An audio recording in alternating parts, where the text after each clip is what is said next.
key benchmarks to look for from us over the next few quarters. The first is building momentum in our top line.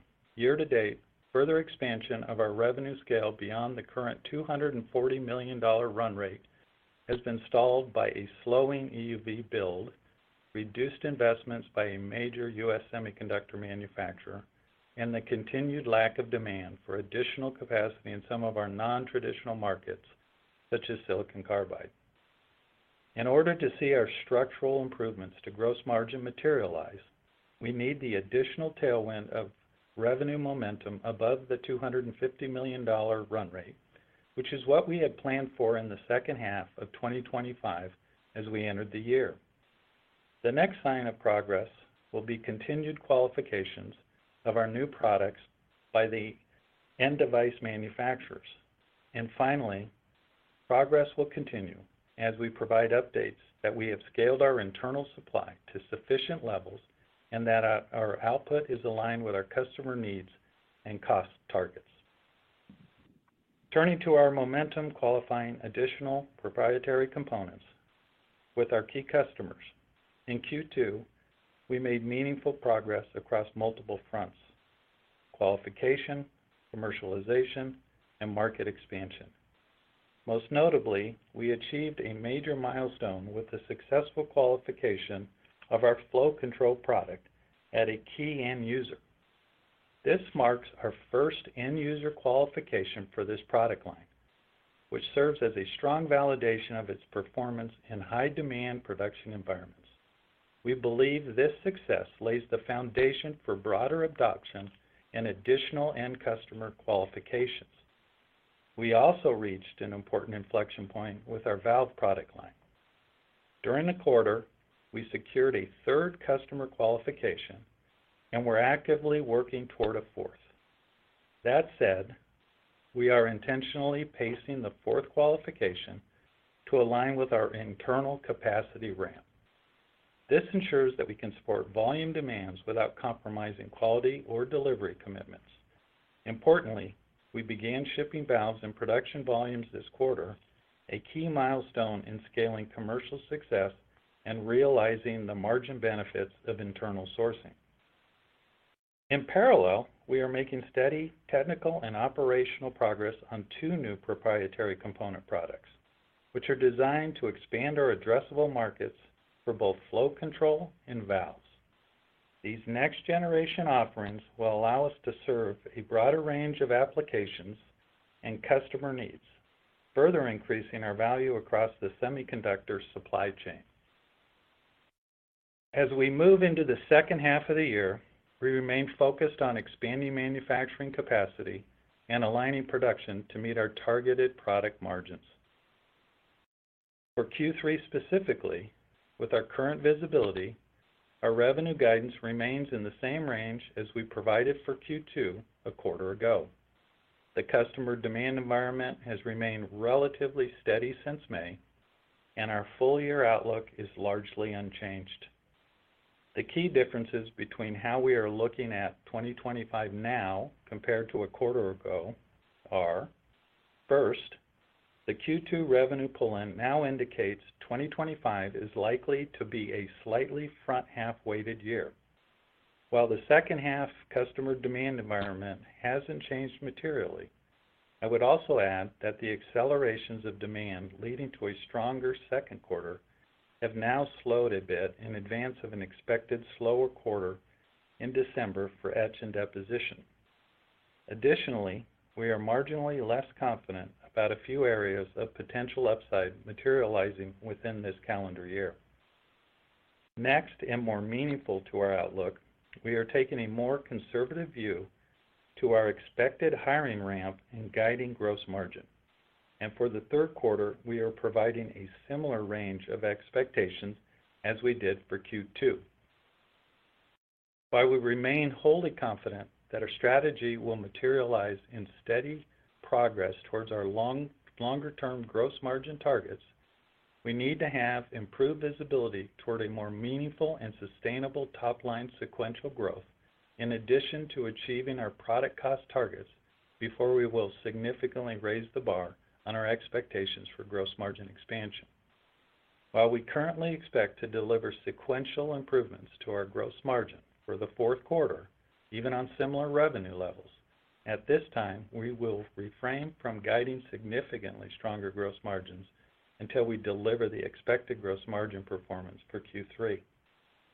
With that, I'll turn it over to Greg to recap our Q2 results and provide further details around our financial outlook.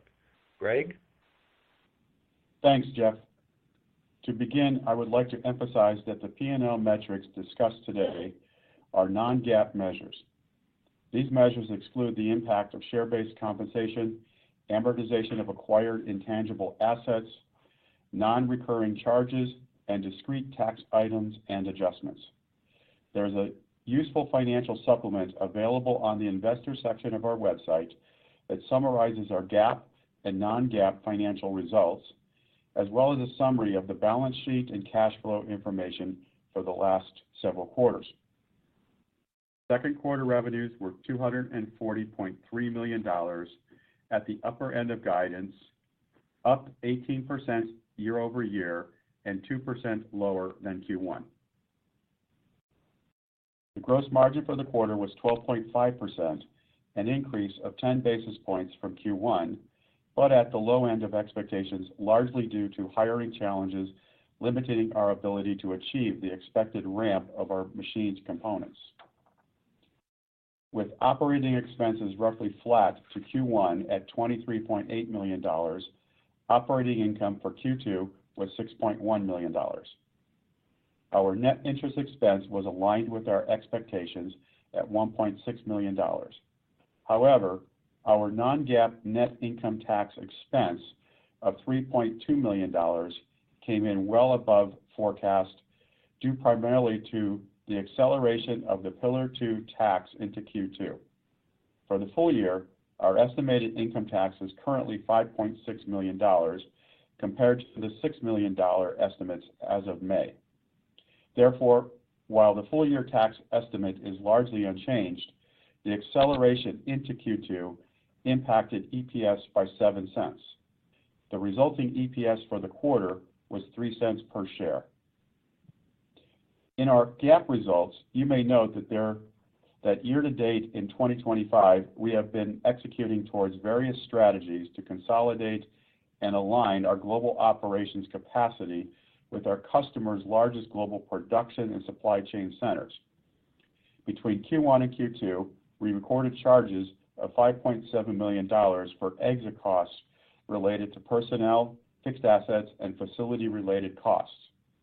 We anticipate there may be additional charges in Q3 and Q4 as we complete the analysis. Turning to the balance sheet, our cash and equivalents totaled $92 million at the end of the quarter, down $17 million from Q1, reflecting working capital investments as well as $7 million in capital expenditures.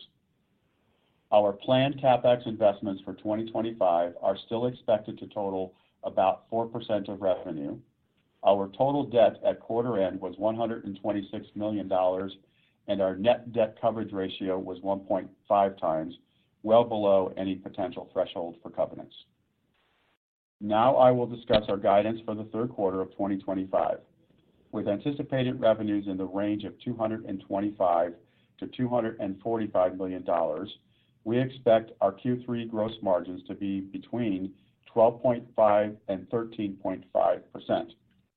We expect Q3 operating expenses to be approximately $23.7 million, and we expect Q4 OpEx to be at a similar level. Net interest expense for Q3 and Q4 are expected to be approximately $1.6 million per quarter. We expect to record a tax expense in both Q3 and Q4 of approximately $900,000, reflecting our current forecast for a non-GAAP tax expense of $5.6 million for the full year. Finally, our EPS guidance range for Q3 of 6 cents to 18 cents reflects a share count of 34.4 million shares. I will now turn the call back over to Jeff. Thanks, Greg. Before turning the call over to Q&A, I'd like to say a few words about the CEO succession plan we announced today. I joined the company in late 2017 as CFO, and after first becoming the company's president, I took over as CEO just as the COVID shutdowns were beginning to roll out in early 2020.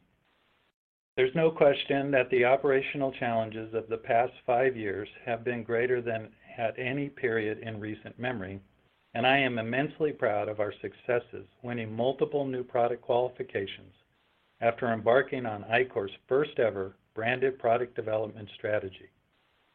During the same period, we have integrated 5 acquisitions and successfully completed the recapitalization of our balance sheet. I love this company, and I strongly believe that we have many opportunities to transform the company's profit generation as we continue to bring our branded products to market. I also believe that the time has come to begin the search for a new leader who can drive Ichor to new levels of success. Ichor is a strong leader in the industry, enjoying tremendous customer partnerships and an amazing team of employees around the globe. This strong foundation will be attractive to the next leader of Ichor, and in order to ensure a seamless transition, the board and I have entered into a transition agreement where I will remain CEO until my successor is identified, and then continue as a strategic advisor to the company and our new CEO to assist in the leadership succession process. We have an excellent board of directors, and I have full confidence that they will find an outstanding new leader for the company. Operator, we are now ready for questions. Please open the line. Thank you. We will now be conducting a question and answer session. If you would like to ask a question, please press star 1 on your telephone keypad. A confirmation tone will indicate that your line is in the question queue. We ask analysts to limit themselves to 1 question and a follow-up so that others have an opportunity to do so as well. You may press star 2 if you would like to remove your question from the queue. For participants using speaker equipment, it may be necessary to pick up your handset before pressing the star keys. 1 moment, please, while we poll for questions. Our first question comes from Brian Chin with Stifel. Please proceed with your question. Hi there. Good afternoon. I guess firstly, Jeff, definitely wish you all the best. Sounds like you'll be continuing on these calls, but as you wind your time down here, just wanted to thank you for that, and also thanks for letting us ask a couple questions.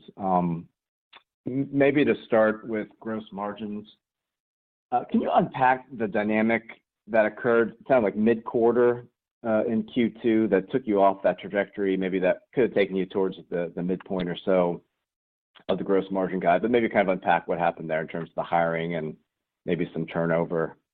And then tied into that, I guess, is how that relates to sort of the uptick in OpEx sequentially above plan. Yeah. So, at the beginning of the quarter, we were doing pretty good at bringing people in, and then as you bring them in, these are very unique jobs. This is mostly our U.S. operation in Minnesota. A lot of them go into the clean room to do the we'll call it post machining. I'd say we did a pretty good job of getting the machinists. We have a lot of machine parts, but we couldn't get them all built. They're all off shift, and we had some turnover that was offsetting what we were bringing in. So by about the middle of the quarter or so, we just really hadn't netted as many people as we needed. And it kind of continued towards the end of the quarter with very few folks. We've changed some approaches to how we hire in the off shifts and shift differentials, things like that. So I would say entering this quarter, it's a little bit better, but it's where we would have wanted to be a quarter ago. So it did start pretty good, but then the retention side of it, once they put on bunny suits and get in a clean room, we weren't able to retain everybody that we hired during the quarter. Got it. And that's sort of the spike up in the OpEx and sort of coming back down in Q3. Well, the spike up in the OpEx was a little unique around some of our. We've had some higher healthcare costs we had originally planned entering the year. Everything else was pretty much aligned with it, but it's not related necessarily to the hiring in Minnesota. And having said that, most of our had we stayed on the hiring trajectory that we saw in the first, say, month or so without the turnover, I think we would have been announcing pretty good, better than our midpoint of guidance is how we looked at it. So we've taken a little more conservative approach on our hiring ramp this quarter, and that's why the guidance is around 13% for gross margin.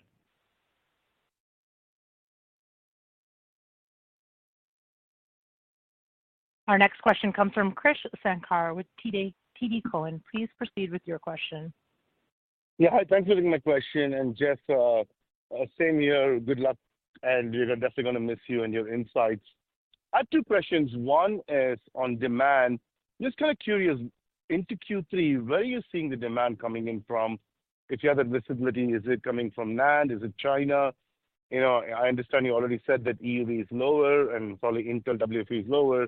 But I'm just kind of curious, where do you see the incremental demand coming from? I'm going to add a follow-up. Yeah, I think when you say incremental or the strength of demand into the second half is what you're probably, or I think, assuming. I think foundry logic, still strong, high bandwidth memory, we can see it. I'd say maybe the advanced packaging has plateaued, and then I think the NAND is continuing. We can clearly see that the NAND investment is continuing into the back half. I mean, when you look at us pulling about $5 million forward, you know, it's slightly down in the back half, and probably the biggest changes really have probably been around, again, a little bit of a reduction in our litho business, which is well understood, and build volumes are down. And then I would say a large U.S. OEM continues to push out some of their CapEx investments here in the U.S., and I'd say everything else kind of held its own. Got it. And then on the gross margin side, you know, I'm just kind of curious because, you know, this quarter I understand the machining employment is an issue. Last quarter, so the proprietary content. I understand some of this is probably on execution versus what you can manage. But bigger picture, is there any other issues you see on gross margin? In other words, are your big semi-cap customers trying to put more pricing pressure on you compared to in the past, given that their customer base is consolidating? Or has any of that filtered down, or do you think this is all manageable and just like, as you termed it last quarter, growing pains? I would say our inability to execute and get the ramp to meet the customer demand that we have in front of us is hitting us both in the profitability we could get with the revenue numbers that we were projecting, as well as we talked about on the last call, we're still buying some externally that we're eventually going to make. Those two will move the needle fastest. I would say pricing pressure is always there. It hasn't really changed very much over the last year or so. It's always something you try and work on with your customers, reducing their costs and stuff. I would say from a tariff perspective, that's getting passed on. It's a lot better understood now, and so I think that is well understood by our customers, that that's something that'll be passed on. Thanks, Jeff. Thanks, Chris. Our next question comes from Craig Ellis with B. Riley Securities. Please proceed with your question. Yeah, thanks for taking the question. And Jeff, I'll echo the sentiment of the other two analysts, just expressing thanks for all the help over the years and wishing you the best as you evolve to the new role at some future time. Yeah, you're welcome. I wanted to just go back to the last line of inquiry because it sounds like there may be some issues just impacting your ability to deliver product at the time that you'd like. And so the question is, are there any market share issues that you've seen arise either as a result of some of the things that surfaced in 1Q or any of the hiring or retention related issues that you're seeing in 2Q? Well, I'd say from a market share, it's largely, you would think about it, the internal supply. When you're still buying some externally, we're not capturing that market share until we get the operation ramped up. And so that's where we're seeing it. I would say kind of what we would call on our external revenue, we're not seeing any shifts there. Got it. And then I just wanted to go back to the demand view and the fact that we might be down a little bit second half, half on half. I thought we had heard from another large front-end company a view that WFE this year was evolving to a higher level, more positive level, one potentially leading towards 10% WFE growth versus 5%. Your revenues would track well versus that, but I'm just trying to reconcile the dissonance between those two and wondering if there's any help you can provide. I don't know that we disagree with them. I think we've always kind of thought it was going to be 105 or better. I think the wild card seems to be China again is a strength, which will benefit as our customers sell end users and things like that. But our growth year over year is still outpacing, that level of WFE. So I don't know that it's materially changed. We'll tell you there's a wide range of expectations out there. Some are higher than the kind of the 5% to 10 that have been discussed on prior calls. So. Thanks, Jeff. Okay. Our next question comes from Charles Shi with Needham & Co. Please proceed with your question. Hi, Jeff, Greg. Hey, Jeff. Similar to other analysts, I really enjoyed our conversation on the calls and in other various meetings with you over the past few years. Appreciate that. Thank you. Yeah, maybe a question about the remainder of the year, the outlook. Looks like you are basically saying versus 90 days ago, there is some conservatism, that incremental conservatism out there. One thing you said really caught me. I think you said there were some upside for the fiscal year you thought that could materialize, but looks like it's not. Sounds like it's more about revenue. And may I ask what were the upsides you were expecting a little bit earlier this year that you're not seeing? Yeah, good question. I think what we've seen soften. We thought we would start to see build rates in our EUV business start to go up in the fourth quarter. We haven't seen that yet. And I would say we've seen, and we don't see all the sell-through, but we've seen some of the U.S. OEM stuff shipped out of fiscal year 25.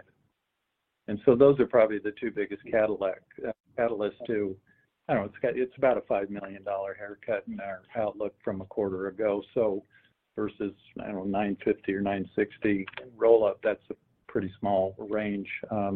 There could be things that pop up into the fourth quarter, and we'll give you an update on that on the next conference call. But those are the two big moving pieces we've seen since the last call. Got it. So a little bit litho, a little bit depth and edge sounds like that were the upside that no longer really seen at the moment.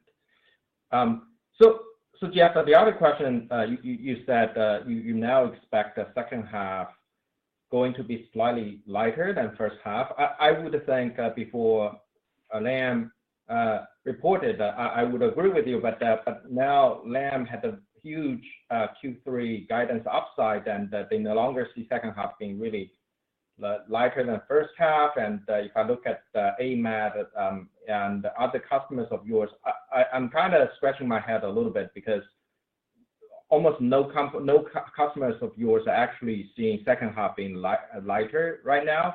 So how do I square the differences off here, and any insights there? Thanks. Yeah, well, one is I think it's a relatively small moving number versus our last time, and I think some of this is really about the timing of when we ship. Okay, so we ship about a month before they can recognize revenue, and I would say we had a pretty healthy tail end of the quarter, which is why you saw the $5 million pulled in. Had that not pulled forward, then this is mostly about timing. We'd be pretty equally weighted, and our customers don't have exactly the same profile of earnings revenue, each one's a little bit different. So I'd say we're pretty aligned to what we see at each one of those and what they've talked about. So Thank you. Maybe the last question, thank you didn't really bring it up this time. It's about tariffs, especially the steel and aluminum related tariffs. Are you seeing any impact or any change in your view on the degree or magnitude of the impact? Thank you. Yeah, it's in Section 232 is what you're talking about. It's 50%. The original 232 has got duty drawback, so we work with our customers and we pass it on, and then they are able to draw it back for whatever leaves the U.S. The second wave that started in, I think, April, you can't do duty drawback, and that's where we're seeing it and passing it on to the customers. I would say the regulations are much more clear now. It's not 100% of the value that comes in. It's driven by weight and the percentage that's non-U.S. source metals, and so we've done a lot of work on that area, and so we're working to reduce the impact across our supply chain and customers. So it hasn't changed, but I think we have clear views of how to manage it. Thank you. That's all from me. Yeah, thanks. Our next question comes from Tom Diffley with D.A. Davidson. Please proceed with your question. Yeah, good afternoon. Thank you for a couple questions here. Jeff, curious, the issues that you're seeing with both the hiring and the retention, is this a new issue or is this something you battle constantly? I would say we have ramped our machining operation in Minnesota in the past. I mean, you can go back 7-8 years. We've had different cycles, and this has been a little bit more challenging because we were chasing machinists. Now we have what we would call post-machining operations, so a lot more assembly work and things like that where you're in the clean room and they're off shifts. So we run 24/7 there. So they've been a little more challenging than the last two ramps, I would say. Is it just a matter of, I guess, finding the people who are willing to do the job specifically, or is it, higher wages, or what are the options here? Well, wages we can measure and adjust for, and we do that annually, and we look at it during the year if we see any kind of compression in skilled workforce. A little bit, but not a whole heck of a lot there. I would say it's the off shifts and it's the clean room and a bunny suit and all that stuff, and so we've done a better job at ensuring they understand what that's really like before they take the jobs and move into it. So. Oh, okay. Got it. Makes sense. Then as a follow-up, Greg, one of your peers talked about a pretty big tax impact from the one big beautiful bill this year, and you kind of touched on it very briefly, but I'm curious, as you go through that new bill, are you seeing any meaningful tax implications going forward? Hey, Tom, good question. Not on the near term, mainly because of where we are in our tax position in the U.S. We will not see, at least for a period of time, any material benefit on the various factors that we could take a benefit on, like depreciation, things like that. So there is no benefit for us, at least in the near term, that we're anticipating. Okay. Thank you. Yeah, that'll flow through the P&L because of the NOLs. We'll take advantage of it and use it later. So. Yep. Okay, makes sense. Thank you. Our next question comes from Christian Traub with Craig-Hallum. Please proceed with your question. Great. Jeff, good luck on whatever's next. A year ago we talked about, this tremendous movement into, sourcing internally and driving, 20%, maybe 20% plus type of gross margins. Is that something that you guys still feel is an opportunity set? Obviously, with a smoother manufacturing, but also higher revenue, but say the business, we have a good WFE in the future, we get to $300 million a quarter plus or minus. Is 20% gross margin still the bogey, or do you think that maybe that was too optimistic when you said it before? Well, one is I would say it is not something that we can attain. I would say we have to attack it on two levels. One is the passive components is primarily where we've been getting the qualifications and the valves and the substrates and fittings, and along the way, those will move us up. But until we actually get some level of the flow controller, and our prepared comments, we actually now have one of our first full integrated Ichor content gas boxes that got qualified and hit our customers and customers. So as that now kind of goes into production and the timing of their production ramp, which is not clear to us right now, that is what's going to move us up into the 20s, is the flow controllers, because you don't need $100 million of those to move the needles. Those will be our highest margin, highest IP content product going forward. So no, 20% is still, I hate to use the word bogey, it's the target for the company to get to. Great. And then as we look to the second half of the year, I mean, is there any, puts or takes, that you could imagine where gross margins get any worse than the current kind of, call it 12.5%, 13% level, other than, revenue has seen by a dramatic amount? Yeah, I would say if you go back a quarter, we had some operational issues. And by the way, hiring is operational, but when we're down to getting the people in place to meet the demand, it's not production and getting the costs down and all that. We were making progress along all of the fronts that we have been attacking since the beginning of the year, and so those are progressing well. I think once we get the people in place, we still have some time to go. I wouldn't say all of our products will be at our target cost until probably into the first quarter of next year, but substrates are doing very, very well, and they're very close, and the fittings are moving in the right direction. So it's valves is what we're attacking, and this is the first quarter of production shipments for those. Great. Thank you. No other questions. Thanks. Thanks. Our next question comes from Edward Yang with Oppenheimer. Please proceed with your question. Hi, Jeff. Just wanted to wish you all the best. Really appreciated learning from you. You'll be missed. Thank you.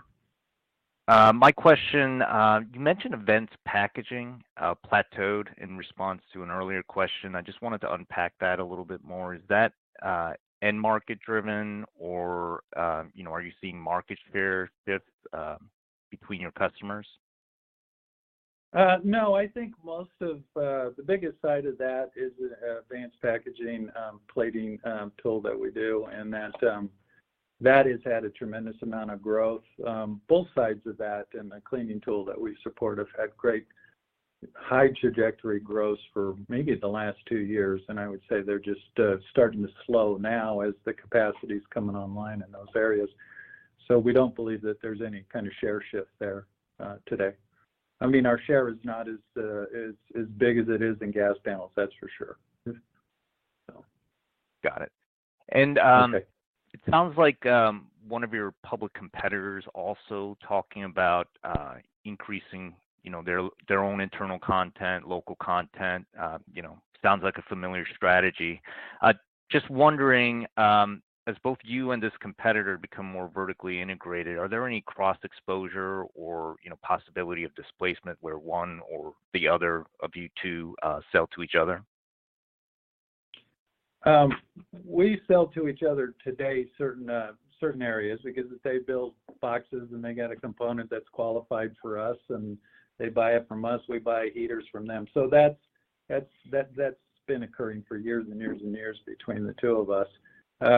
But yeah, I have noticed their comments have been a little more aligned with the branded strategy that we have in bringing products together. I think that's what the market is looking for. Okay, thank you. You bet. Our next question comes from Brian Chin with Stifel. Please proceed with your question. Hi there, I'm back. I think I got cut off earlier in the queue. Just one clarification, Jeff. I think you sort of suggested that, if I heard correctly, that into the December quarter, maybe consistent with some of your customer patterns, December could be lower than September, and that the second half would be a little bit down from a first half weighted spending. And are we talking kind of like mid-single digit decline, half on half, moderate? Yeah, I don't even know if it's low single digits is what I would say. It's about $5 million off of 480 something. So it's 1%. It's very close to flat. If we have a similar quarter.